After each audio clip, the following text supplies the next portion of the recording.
মুসলমান নামধারী তারা চিৎকার করে বলেছিল আমরা কি মুসলিম না, তারা ইসলামকে ধ্বংস করার জন্য মাঠে ময়দানের ওয়াজ মাহফিল থেকে শুরু করে আমার আলেমকে তারা কারারুদ্ধ করেছে। এই বাংলাদেশে যিনি ইসলামের পথিকৃৎ, এই বাংলাদেশে যিনি এই তাফসীর মাহফিলের পথিকৃৎ, তারাই আল্লামা সাঈদী সাহেবের যে জানাজা পর্যন্ত রাজধানীতে পড়তে দেয় নাই, নির্বিঘ্নে চূড়ার মতো পলায়ন করে বাংলাদেশ থেকে বিদায় হয়। আমরা সকল স্বৈরাচারের ইতিহাস দেখেছি, আমরা সকল স্বৈরাচারের ইতিহাস জানি। সেই ফেরাউন নমরুদ থেকে শুরু করে ইসলাম বিদ্বেষী শক্তি যেমন করে অপমানিত হয়ে অপদস্থ হয়ে এই পৃথিবী থেকে বিদায় নিয়েছে, আমরা আজকে বাংলাদেশে দেখলাম জীবিত থেকে অজীবী মৃত্যুর স্বাদ গ্রহণ করেছে। এই হচ্ছে স্বৈরাচারী শেখ হাসিনা।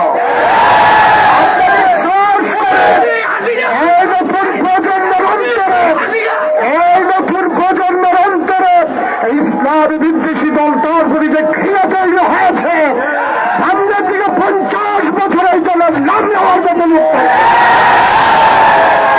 আমরা বলে দিতে চাই, আলেমরা যারা জেল খেটেছেন, যারা রক্ত দিয়েছেন রাজপথে, যারা প্রাণ খুলে কথা বলতে পারেন নাই মাহফিলের মঞ্চে, আজকে সুযোগ এসেছে আমাদেরকে ধৈর্য ধরে সবর এখতিয়ার করে প্রমাণ করে দিতে হবে যে আমরা শান্তিপ্রিয় মুসলমান।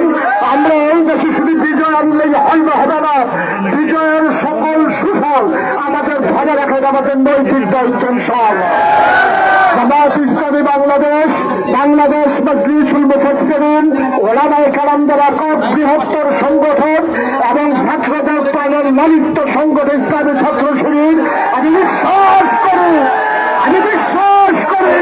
এই বাংলাদেশকে কাগজে পত্র নয়, প্রকৃত অর্থেই ইসলামিক সোনার বাংলা রূপান্তর করার জন্য আমার এই বীর জনতা ভূমিকা রাখবে। ইনশাআল্লাহ বাংলাদেশকে বিজয়ের সাক্ষীতে আবার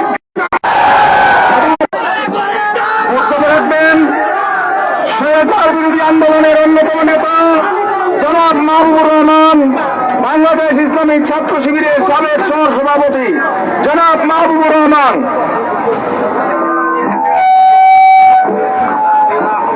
সম্মানিত ছাত্র জনতা, এই ছাত্ররা যে আন্দোলন করে